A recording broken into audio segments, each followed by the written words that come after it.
So today we're going to do something called chi-square.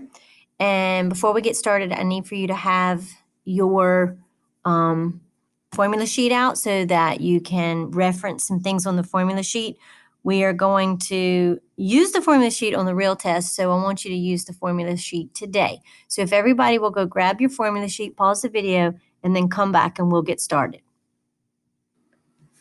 Okay, so chi-square is a measurement and calculation to help us know if the results that we found actually are significant. So on your formula sheet, you have chi-square right here, and chi is the Latin term for the letter x.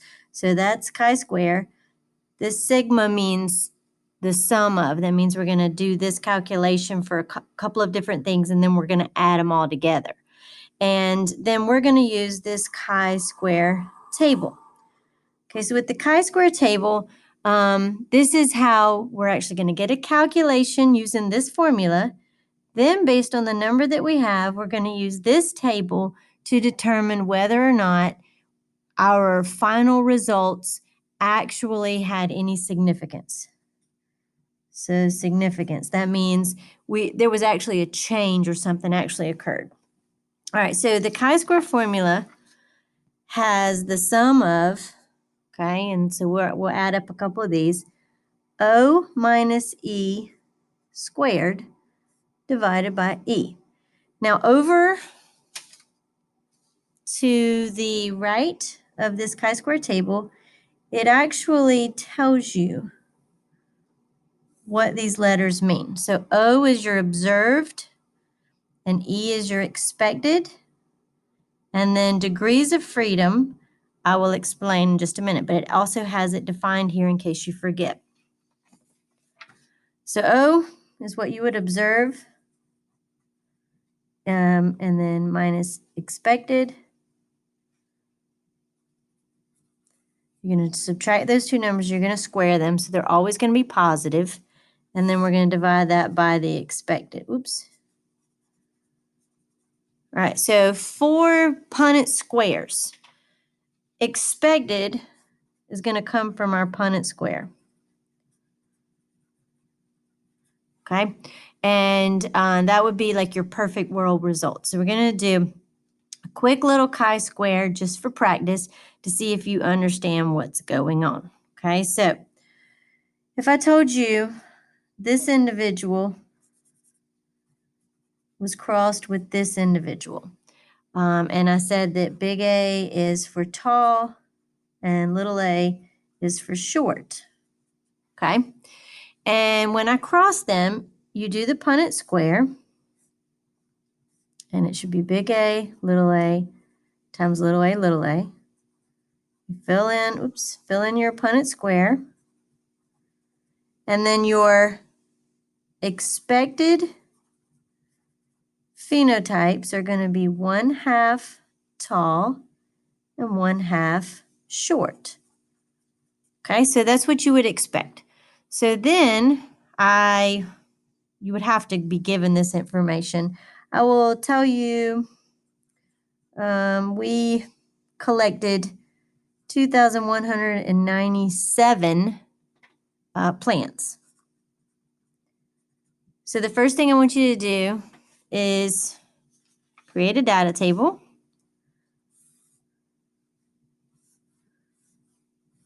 So this is going to be the phenotype. This is going to be the expected. This is going to be the observed.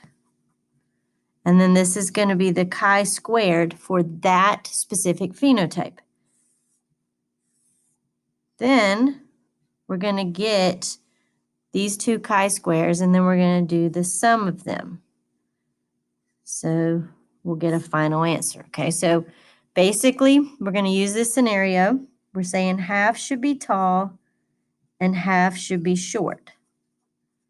And then I'm giving you the information that there's 2,197 plants. So for our phenotype, there's only two options. That's why I only have 2 rows here. So our phenotype options are tall or short. So the expected amount is half of them are tall, half of them are short. So we take our number of the actual organisms we got and we divide it in half. So turn my calculator on. 2197 divided by 2. Expected is 1098.5 and then 1098.5. Okay, now you put the 0.5 because this is just a statistic. This is just, we expect that many. Okay, so don't let that freak you out. Always put the decimal. Now, observed would have to be a number that was given to you. So let's say I go out in the garden and I count these plants and I observe that there are 2,232 that are tall. That's not right. Sorry. 1,232 that are tall. Okay, and then that means that 965 were short. Okay, so that amount will be given to you. And sorry about that bad answer there. Okay, so you go out in the garden, and it's not exactly half and half, but you're trying to find out, did something interesting actually occur, or are the numbers just based on chance? Okay, so chi-square will tell us, was this chance, or did we get significant results? Did we actually find something weird is going on? Well, we'll find out. We're going to do the calculation. I have no idea what it is because I made up the numbers just now as I went.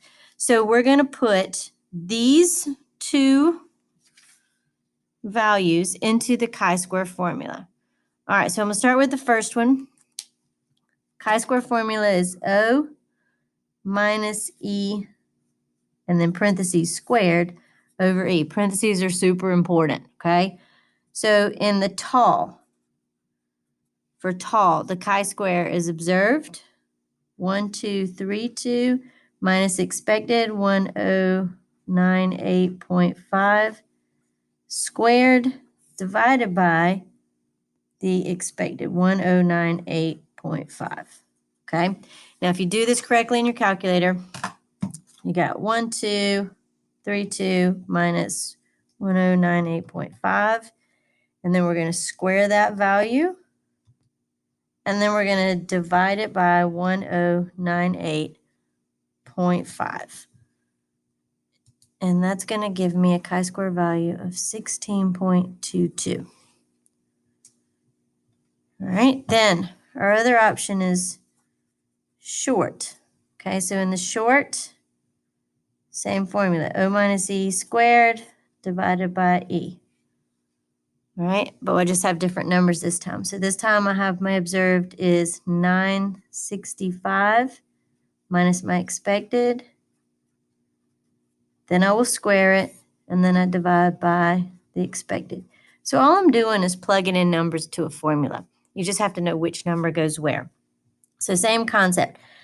965 minus 1098.5. And then square it. And then divide it by 1098.5. And you're going to get 16.22. Okay, now lots of times these numbers are going to be the same when you only have two options. So chi-square for the tall was 16.22 and chi-square for the short was 16.22. The final answer that we're looking for is the sum of those. So you just add them up. So 16.22 plus 16.22, and our chi-square value for this scenario is 32.44. Okay, well, good. What does that mean? How do we know if that was it was accidentally a little bit off, or do we actually find something significant? So this is where your table is going to come in. So on your table, we are going to use this table to determine the significance of our data. But we have to know the p-value. Okay, your p-value are your degrees of freedom. Or your degrees of freedom. So here's how you do degrees of freedom. Degrees of freedom and write this down so you'll have it, is equal to the number of possible outcomes minus 1. Okay, so in this situation, we only had 2 possible outcomes. We had tall or short. So it's 2 minus 1, which is 1. So our degrees of freedom are 1. So that means over here on this chi-square table, we go to 1 and we go down. All right, we're only looking at this top row. They include the bottom row just to be frustrating, I think. But the number that we are looking at is degrees of freedom of 1, because see that says degrees of freedom. And at 1 degree of freedom, the critical value is 3.84. So our critical value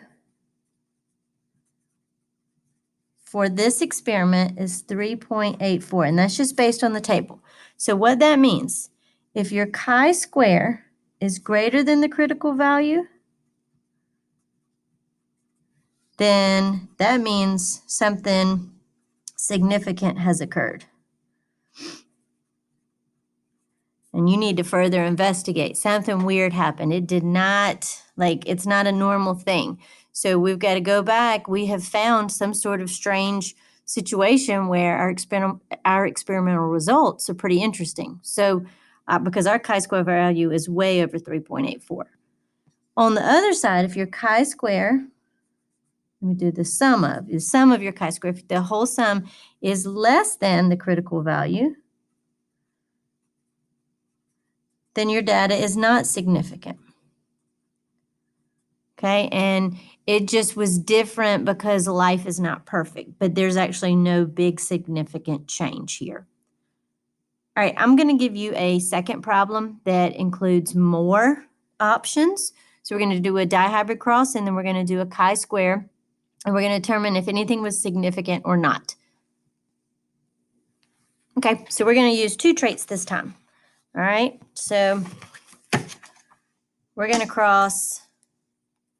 Okay, I'll give you the traits. Big A, big B, little b, tall, short, red, and green. Okay, so those are our options. So we're going to do a big A, big B, little b, times a big A, big B, little b. All right, so parent number 1 is going to be tall and red, and so is parent number 2, tall and red. Going to do the Punnett square, and if you need to draw it out, I'll do it for you. They're going to be the same. Let's see. You'll fill it all in. And when you fill it all in, you should find that 9 out of 16 are going to be tall and red. 3 out of 16 are going to be tall and green. Okay, and then you would find 3 out of 16 would be short and red. And then 1 out of 16 would be short and green. Okay, so those are our expected results. And if you were asked to do a free response where you have to do a chi-square evaluation, this would be one of the first steps that you would have to do. So you would have to do the Punnett square, and you would have to determine what your expected results should be. All right, so we're going to create a data table. And this time, because we have 4 options, this will be the phenotype. So we're going to have tall red, tall green, short red, or short green. And then we'll have our observed, expected, chi-square. All right, and then block all that off. I just want the sum of the chi-square there. So we're going to add all of these together once we get them. Okay, so what I want you to do is I'm going to give you a total, and I want you to come up with the expected amounts based on the total. So I'm going to tell you we're going to have 2,000 plants. So pause the video, try and calculate the expected amount, and then come back and I'll show you what the answers are. Okay, so chi-square, the expected for tall red is 9 out of 16. So 9 out of 16 of 2,000, if you did your math right, should be 1125. Tall and green should be 3 out of 16 expected, and 3/16 of that would be 375. This is going to be the same, so that's also 375. And then you're going to get short and green, and that's going to be 125. Okay, so these are your expected amounts, and you should be able to calculate them using the probability from your Punnett square. Observed will always have to be given to you. So I'm going to give you your observed, 1099, 398, 361, and 142. Now, none of them are perfect, so we're going to try and figure out if our results are significant or if it's not that big of a deal. It was just some sort of random chance, okay? So what I want you to do is I want you to use the formula O minus E squared over E for each outcome. So each one of these has their own chi-square. Then once you get each outcome, you add them together, and that's going to be your total chi-square. So if you'll pause the video, do the math, and then come back and let's see how you did. So if you did your calculations correctly, and I hope you did go and do your calculations because you need to know if you actually know how to do this or not. So the chi-square value for the tall red plants, when you did the math, should be 0.60. And I just rounded everything to 2 decimal places.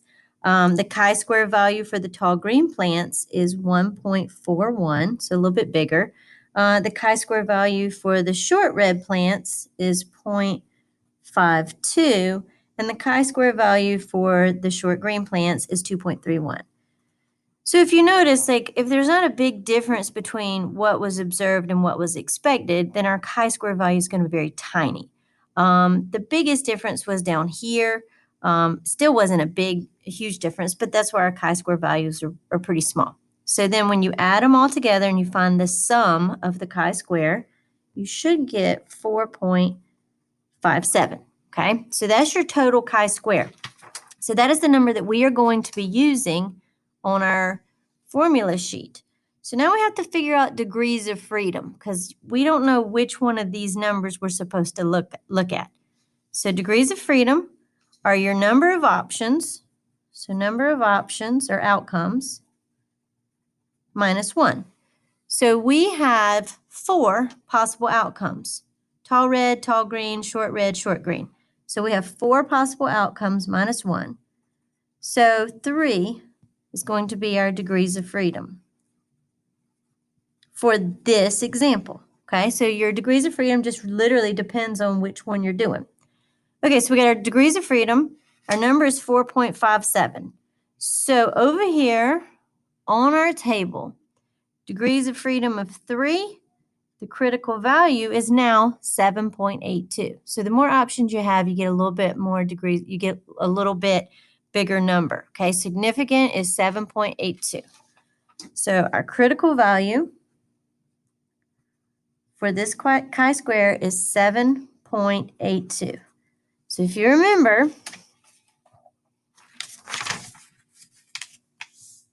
critical value, if your sum of your chi-square is greater, then there was a significant change.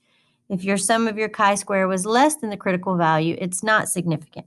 So our critical value is 7.82. Our chi-square value is 4.57. Okay? So which one's greater? Critical value. So when your critical value is greater, there is no significant results. So what you would say is, okay, so we didn't get the perfect amount of every phenotype, but it was just because of random chance. Maybe what some bees didn't get to all the flowers, or some of the flowers self-pollinated themselves, or just, some different things that could have occurred. But that's how you mathematically determine whether your results actually show something going on or it was just due to random chance.